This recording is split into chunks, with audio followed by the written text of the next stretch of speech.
Good morning, Mr. President. I've given you the President's weekly brief. I wanted to suggest we turn to current development number one, having to do with Putin's recent visit to China. Uh, I, uh, I would like to refer you to what the diagnosis that we make in the CIA is, and see if you have any questions as you kind of read along. And if there are questions or puzzlements, please just let me know. Well, Ray, you've been in this thing for 27 years there, and I trust you or I respect you, but this is the exact opposite of what I thought was going to be happening. China is supposed to be on the ropes. We got tariffs against them. Uh, we sounded the alarm about their interference in the world economy, about their grabbing these islands and everything. We got Japan, Korea, uh, our Korea, South Korea, Philippines. They're all united, be on the watch for China. We Taiwan is more independent now. I don't know what's going to happen with the two China policy, but it's very rocky. And Russia is supposed to not be a factor at all. They're supposed to be on the ropes there with Ukraine and losing and everything. You then send me this memo. I looked at it before, and you make it sound like two against one, and this alliance. How did this happen? If it's happened, what's going on here? Well, Don't the Mr. Russians know they can't make anything, and the Chinese are in trouble? And you make it sound like these guys are winning. Well, Mr. President, tectonic changes take a lot of time, but this is sort of the culmination of a process that Putin himself started about 20 years ago. He and Xi have met over 40 times, some of those virtual, but most of them in person. They are very much together now, and uh, Russia is supporting China vis a vis the Taiwan problem, and China is even more important, supporting Russia in Ukraine. Matter of fact, it took most of us by complete surprise when Putin went up to China before the invasion of Ukraine. He persuaded Xi Jinping to acquiesce or to even support this, which is against their whole core principle of Westphalia, no interference in the affairs of other countries. So that relationship has blossomed now.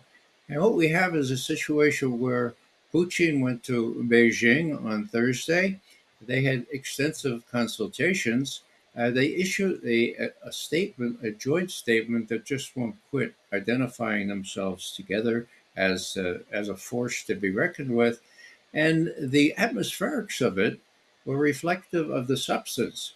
Matter of fact, even the New York Times today, it talked about this very warm embrace. Uh, there's even a clip that we stole from the New York Times, not stole, but we have it. I'd like to show that because it shows as Putin was leaving, as he was leaving Beijing to go to Harbin, uh, she went with him plainside. And he what he did was, well, why don't you watch it here?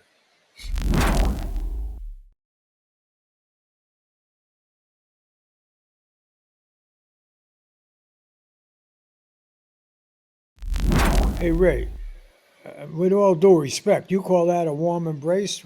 And what is it? What I did with Netanyahu? It was much closer, much tighter, and we're fighting like cats and dogs now.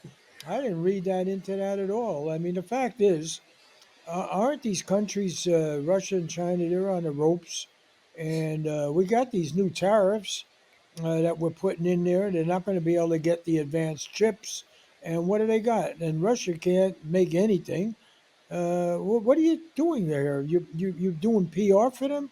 What's going on? Well, That doesn't look so threatening to me. Well, Mr. President, that was just an ostentatious display of goodwill. People tell me that people in the Orient, and specifically Xi Jinping, is not given to giving those kinds of embraces. You saw that he took the initiative there. Actually, there's an authenticity to their relationship which should hit home here in Washington. Russia is not on the ropes. Its GDP is going 3-4% a year, whereas the Western Europe, the rest of Europe, is not doing very well at all.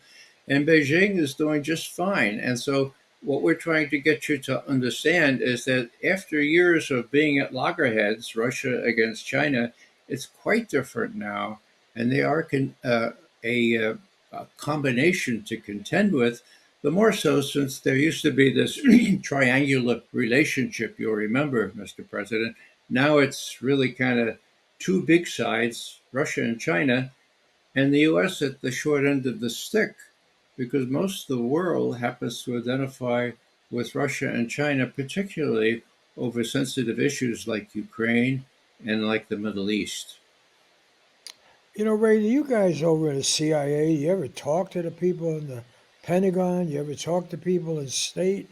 What's going on here? I mean, we just put in a set of these tariffs uh, to put the Chinese economy under some warning that they're going to lose their big market here in the United States, that they're going to be in trouble. They're not going to get the advanced chips. And what has Russia got except this oil, which you can get elsewhere? And why are you singing their praises? What's going on here? Well, we're saying that there's been a shift in the balance of power, Mr. President. And the U.S. can't work its will around the world the way it used to, and the sooner that people face up to that fact, the better. The New York Times headline betrayed a kind of exceptionalist attitude. What did it say here? Oh, here it is. Xi's warm embrace of Putin means defiance of the West. So the West tells what's possible here. You shouldn't be getting together. And with this attitude, all I'm saying is that the U.S. policy has served to drive them together. The enemy of my enemy is my friend, and that's gone in spades now for 2 decades. We just want to make sure you're aware of that. And this most recent visit by Putin to Beijing issued was the occasion for the issuance of an 8,000 word statement, a joint statement. And in that statement, Beijing really identified with all of Russian foreign policy aims to include, here's from the joint statement, Mr. President, this is important. Uh, we condemn the expansion of military alliances, NATO, and we condemn military bridgeheads close to the borders of other nuclear powers, particularly with the advanced deployment of nuclear weapons and their means of delivery. Now, that goes in spades here when we're talking about the kinds of installations that are in Poland and in Romania now. In other words, the US has put missile bases in Romania and Poland, and the Russians can't figure out what kinds of missiles are in there because there are caps on the capsules, so to speak, and they could accommodate ballistic missiles, cruise missiles, anti submarine missiles, and missile defense missiles. So unable to determine what's there puts the Russians at a guessing game. And as they pointed out, just 10 minutes flight time between these installations in Romania and Poland gives them concern. Actually, our next current development goes into this in some detail, Mr. President. Unless you have more questions on this one, let's go to the next one, I would suggest. Well, let me just throw this in here.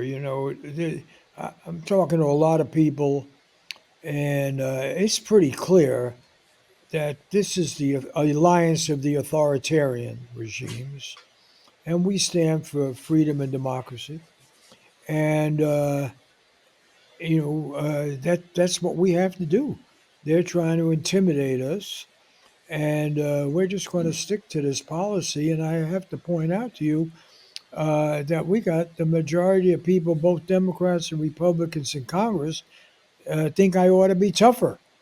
And the Russians had better, and Chinese, my God, what are they doing? They're going to get Trump, and he's going to be their worst nightmare. And I think the voters in this country, even that small group of people in Congress, some Democrats who favor a more peaceful, what they call it, or capitulation, they're not going to go for Trump. I'm all they got. And I think not just from an electoral point of view, but the posture of America. This is no time to cave. And I'm really surprised that a guy with your early military background and your years in the CIA are expecting me to become an appeaser to these, what? They're still communist countries, aren't they? One of them still is, yeah, China. Oh, Russia, not so much. yeah, but they're always like that. All right, what else you Well, got? well, just to respond to that, Mr. President, you know, we try to look at these things objectively, aside from any policy preferences.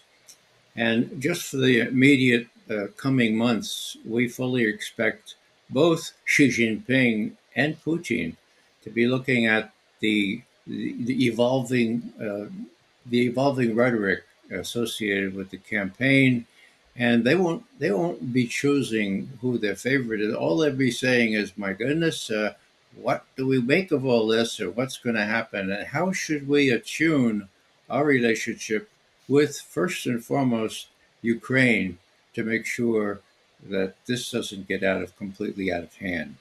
So let's get to the second thing here. It's the second current development. I have it in my hand here. Maybe could you, Max? Could you put that up on the screen here? And Mr. President, would you read it and give me any comments that you might have on it? It has to do with U.S. missile bases in Europe that most people don't know anything about, but which the Russians see as an imminent threat. And uh,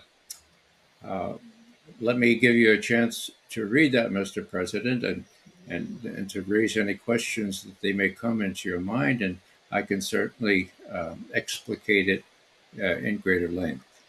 You know, Ray, we've been through this before, and again, uh, there is no that Russia doesn't have the kind of power.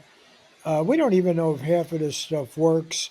We got a lot of intelligence that shows that they got stuff that doesn't work, or I don't know. At some point, their military is going to revolt and get, as they almost did last few months ago against Putin. I don't see Russia as a significant. I mean, after all, the Cold War, they lost it. And what are they going to do? And we got the entire rest of Europe united, and these missiles are the Poles want them. The European countries want them. The Baltic nations want them, and they're gonna be able to put up whatever force is needed to control this truly weaken Russia. And we know China's never gonna. They don't back them with Ukraine. They're not going to do anything. I think these are paper tigers, to use an old Chinese description. You know. Well, I remember that description. I think it doesn't fit this scenario, Mr. President. What we have here is the kind of threat that the Intermediate Range Nuclear Forces Treaty was designed to prevent. You'll remember back in the 80s, 87, I think it was, when Gorbachev suggested to Reagan, "Hey, who needs these intermediate range ballistic missiles? We got the ICBMs, the intercontinental ones. These are 10 minutes away. Let's destroy them." Now, everybody at the CIA said, "Yeah, right. They're going to destroy a whole class of nuclear weapons, right?" Well, Reagan listened, and guess what happened? They destroyed them. They destroyed a whole class of medium and intermediate range ballistic missiles going from 500 kilometers to 5,500 kilometers. destroyed, missiles in place, armed. Okay. Now, what happened? Well, in 2019, Mr. Trump got out of that arrangement. And so what happened? Well, we had already put missile bases in Romania and Poland, and the Russians were very itsy about this. They didn't know what kind of missiles were in these silos because the silos, the capsules are capped, and they can't really tell whether it's a ballistic missile or whether it's a anti-ballistic missile or whether it's a uh, anti-submarine missile or cruise missile. So they're in something of a dilemma. And what happened, Mr. President? I think you may recall that at the end of 2021, so before Ukraine got out of hand, Putin addressed his defense ministry and all the senior admirals and generals, and he said, "Look, we're in a really fix here because there are these missiles in Romania and Poland, um, and eventually they're going to be in Ukraine." And even as things now stand, Romania and Poland, they're just about 10 minutes away from Moscow. If they get hypersonic missiles, if the US finally gets them, puts them in Ukraine, we got 4 to 5 minutes for me to decide whether to blow up the rest of the world. So this is quite a fix. Now, he said that at a public meeting on December 21st, 2021. So what happened? Next thing you know, you recall this. Putin calls the White House and says, I have to talk to you, Mr. President. I have talked to you, Mr. Biden. And to your credit, you took the call. And his concern, of course, which we know from the readout, was how about these intermediate range ballistic missiles? The Russians call them offensive strike missiles, okay? In the readout of that meeting on the 30th of December, right before New Year's Eve, 2021, was Mr. Biden said that the U.S. has no intention of putting offensive strike missiles in Ukraine. Whoa, there was great rejoicing in Moscow on New Year's Eve, and they wanted to get that down to brass tacks. But 3 weeks later, so December 30th, then January 21st, in Geneva, Tony Blinken told Foreign Minister Lavrov, forget about it. We assert the right to put offensive strike missiles anywhere we want in Ukraine. Maybe we could talk about limiting them in some way, okay? Well, Lavrov recently revealed that that's what happened. And then, of course, you have the invasion of Ukraine, just a month later. That wasn't the only reason for the invasion of Ukraine, but the Russians are very uh, worried about what's in those capsules in Poland and Romania, and they're hell bent to determine that none such capsules will go into Ukraine. So that's the background of all this. You Yeah, but probably, Ray, you've been in the CIA for all these years, and this is what we used to call MAD, mutually assured destruction, and they should be worried. That's why we have these missiles, and they should be scared of us, so they get back and play the game the way they're supposed to, and pull back, and get out of the Ukraine. Besides, we're going to win there soon. We're putting in $60 billion. That's not chump change, and that's going to turn the whole tide. You know that, and I know that. So there's nothing we can do about it. well, And Mr. President, with all due respect, we don't know that. Matter of fact, we think we know just the opposite. That money is not going to change anything. There are enough troops in Ukraine. Uh, Even if those weapons get there in a couple of months, it will be too late. And so, what we'd like to impress upon you is that Russia has all but won in Ukraine. The only decision that Putin has to make is how fast he goes to the Dnieper River, if he goes to the Dnieper River, and if he gets in a dust up. And this is important, Mr. President. If he gets in a dust up with NATO forces, God forbid, U.S. forces, you can expect some real saber rattling in the South China Sea in the Taiwan Straits because they're in this together now. and hopefully no one wants a two-front war. Okay, Ray, we're going to wrap this spot up, but I think the Chinese, they wanted to sell us stuff, and we're closing off that market, and they're going to get the message. And Russia can't do anything for them. It's the West. They want to sell stuff in Germany, France, US, and they're going to have to pay our tariffs and follow our rules.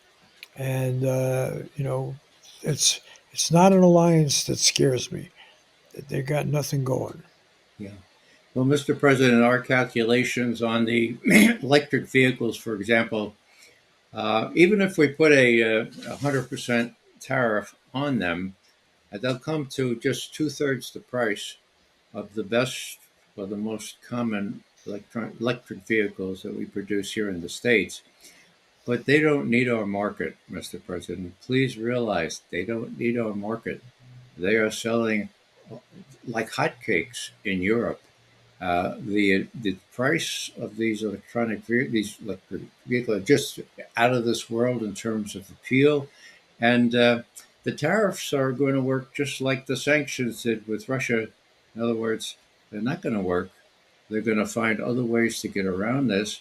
And what we'd like to just impress upon you is that Russia and China are in a virtual alliance. They even had a military section in this joint statement that All they right, read. Ray. I got to cut you off here, but I just want to tell you something. And you know, I'll go. I've gone this far with you, but you've been around a long time, and you know we hold the marbles. We this is America, and we got what the world wants. And China was given a free ride by us. We bought a lot of their stuff. Russia's got nothing to offer. And I just want you to go back and see if there's some people over there in the CIA that have a clearer picture than you do, Ray, because this stuff you're telling me makes me question your knowledge here. And it's very different than what we're getting from the State Department and every other agency. So I think I don't know what's going on here, but you're just trying to frighten us. And it won't work because this is America. I've Well, told Mr. people that. President, I've told our people that. I've told the voters that. And I'm not going back on it. We're America. We're number one. And we make the stuff the world wants. We're going to make it better. We'll make a better electric car here. We don't need their electric cars. They're going to be choking on them. They'll just be, what are they going to do? Eat them? You know, General Motors is going to make a better electric car, and they'll make it fast. You know, so let's drop this now. But I'm concerned about where you're getting your advice yeah, here, Ray. I don't want to. I don't know. Go check with your other folks back there at the CIA and see if you're really reflecting what they're thinking. yeah. Well, Mr. President, suffice it to say that I do check with the good analysts that we have back there still, not the ones that will say what they need to say to get a career promotion. And we're really concerned that you are being misinformed by these people who tell you that the U.S. is number one still. I hate to break it to you, but that's no longer the case. And the reason that we focused on this visit of Putin to Xi Jinping is to tell you that there's two against one, and those two together are more powerful now, the United States, and we say that with great confidence. So we say that with a little bit of sadness, but that's the situation as we see it. If you have something specific you'd like me to look into, like the electric vehicles and that kind of thing, what the tariffs are going to do, I'd be happy to look into that. But our consensus is that no longer are we exceptional. We are number three to the number one in to China and Russia, who have become number one and actually have the support of most of the global south as well, given all the troubles that exist not only in Ukraine but in the Middle East. So that's our consensus. We're not very popular in circles here in Washington, but we try to tell it like it is. We could be wrong, but we don't think we are. Ray, last thing here, you're being a little bit of a drama queen here, and this stuff about the world's going to explode and everything. I mean, we had the missile crisis. You may remember you were around then, and I think what we got here is two weakened powers. You say two against one. First of all, we got Japan, we got Western Europe, we got Israel, we got what are you talking about? Saudi Arabia. I'm about to make a deal with. They're looking pretty good. Hope they don't kill any more journalists while they're at it. That didn't play so well, but you know, uh, you seems to me you're an alarmist. What is this two against one? We got the most powerful countries in the world agree with us, and you know what's motivating you? What's happening here? You losing your spirit, your patriotism? Mr. President, patriotism is a real value, but it doesn't enter into intelligence analysis. When you say we are the most supportive countries in the world, well, Western Europe and Eastern Europe are pretty much going down the drain, partly because of the blowing up of the Nord Stream pipeline. But let's get back to what we were just talking about in terms of what the Russians are really concerned about. And we talked about these intermediate range ballistic missiles, which were prohibited in the INF Treaty and which now are proliferating in Romania, in Poland, and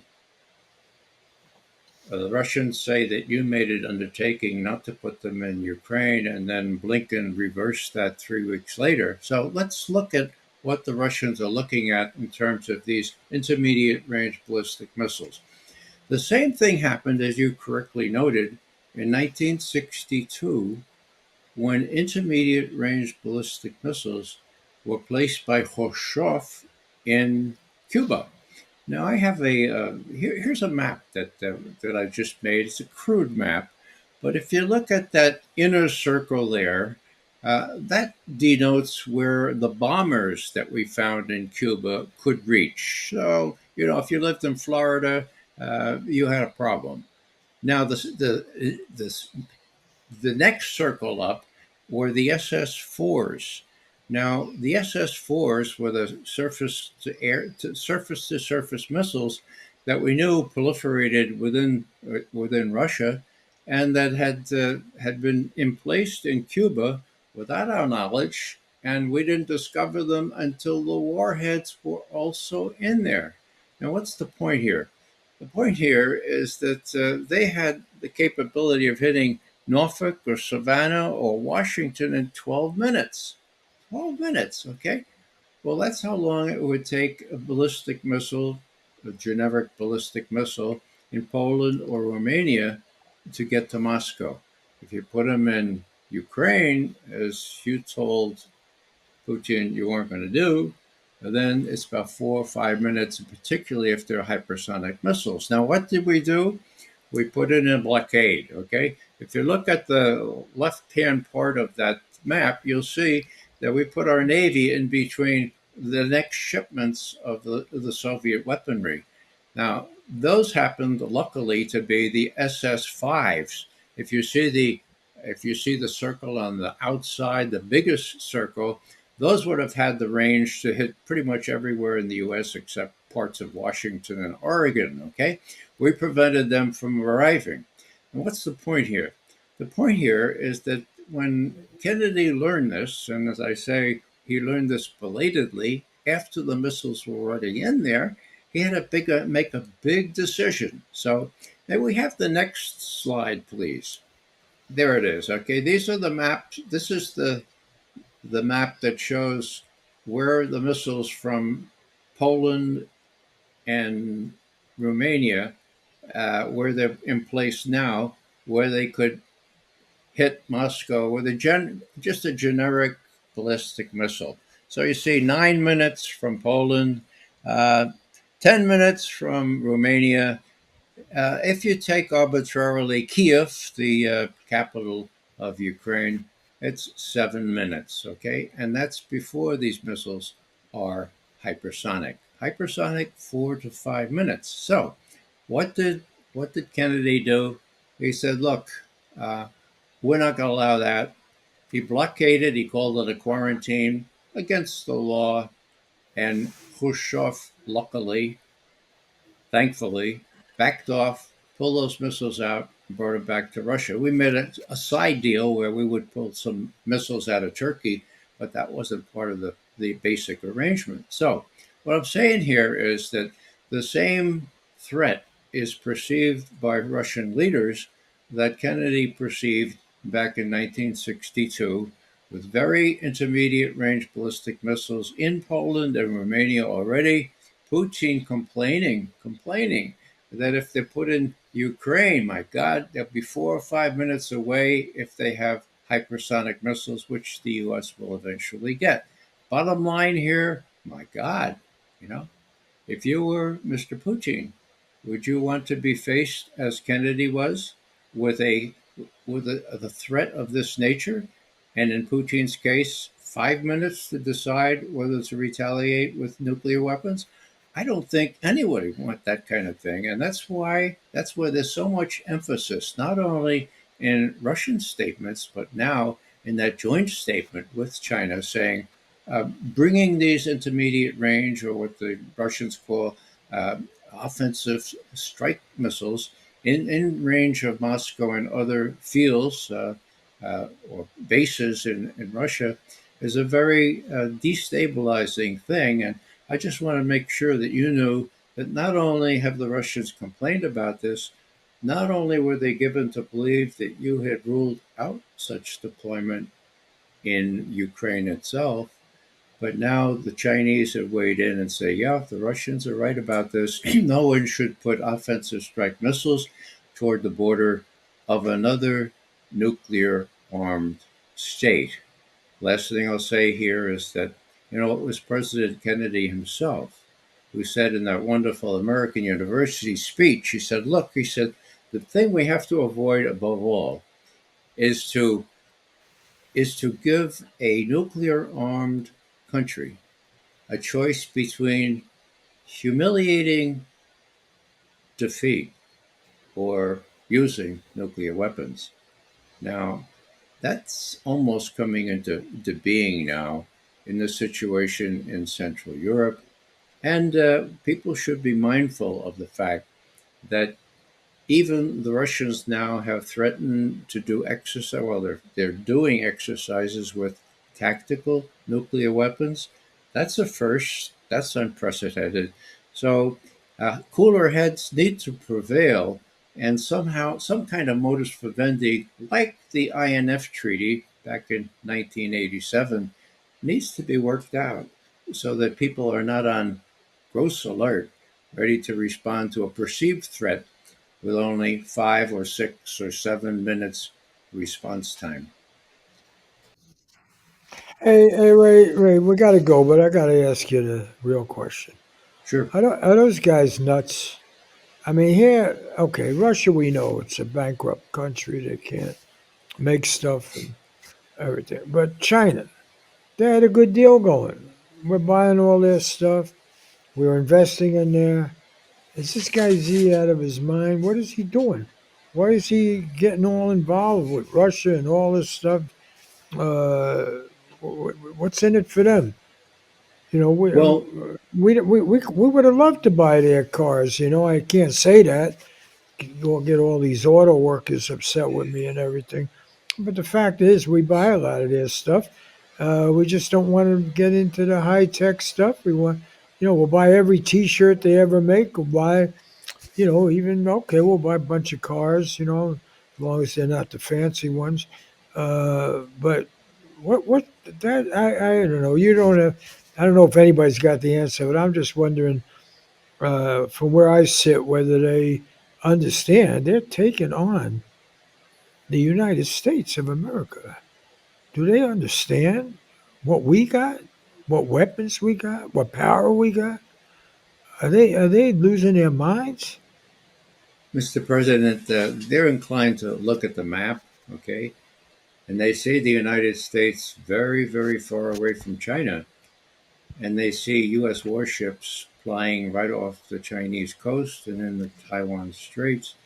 In other words, from the Chinese perspective, they're being provoked. They don't know quite why, but they are. As a matter of fact, the Chinese chased away just 10 days ago a destroyer that we had put out there, which had violated their territorial waters in one of those islands. So the Chinese are kind of confused as to what we mean, and it doesn't help to have uh, Secretary of the Treasury Yellen yelling at them for overproducing things and making it difficult for our economy. And it doesn't help to have Secretary Blinken go and say, well, look, you're the reason we're not winning in Ukraine because you're giving Russia all manner of economic support. It's your fault. Now, the Chinese have responded to that by saying, hey, look, don't make us the scapegoat just because you're losing in Ukraine. So it's a matter of clarification of thought, so to speak, a matter of realizing that these other people look at things very, very differently. And Putin himself tried to say this in a New York Times op-ed. Now, Mr. President, you were vice president at the time, but you may not remember that after Putin helped Obama avoid an open attack against Syria, when the Syrians were accused erroneously of using chemical weapons, Putin said, look, we'll have the Syrians destroy all their chemical weapons under UN supervision on a U.S. frigate all set out to destroy these weapons. How about that? And war was avoided. Okay. Now, at that precise time, early September 2013, this op ed appeared. And what Obama said was, this is the high point of our trust. There is increasing trust between our countries and between President Obama and me personally. But I object. I have to say, I object, says Obama, says Putin, to what Obama said just last week about the U.S. being exceptional, and that makes them very distinct and gives them extra credit. Okay. I don't think there are any exceptional countries, writes Putin. I think there are some countries farther from democracy, others closer to economic, some are poor. But when the Lord looks on all these countries, he finds them all equal. End of this op ed. Now, I was reliably informed Putin wrote that himself.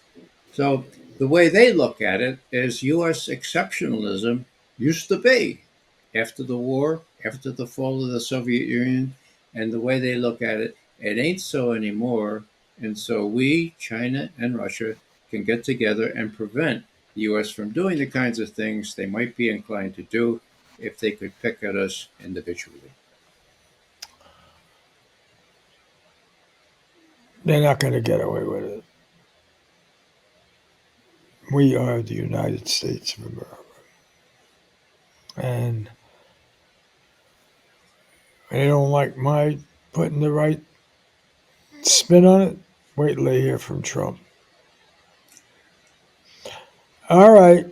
See you next week. If you still got this job, I don't know. Okay. Take care. Thank you, Mr. President.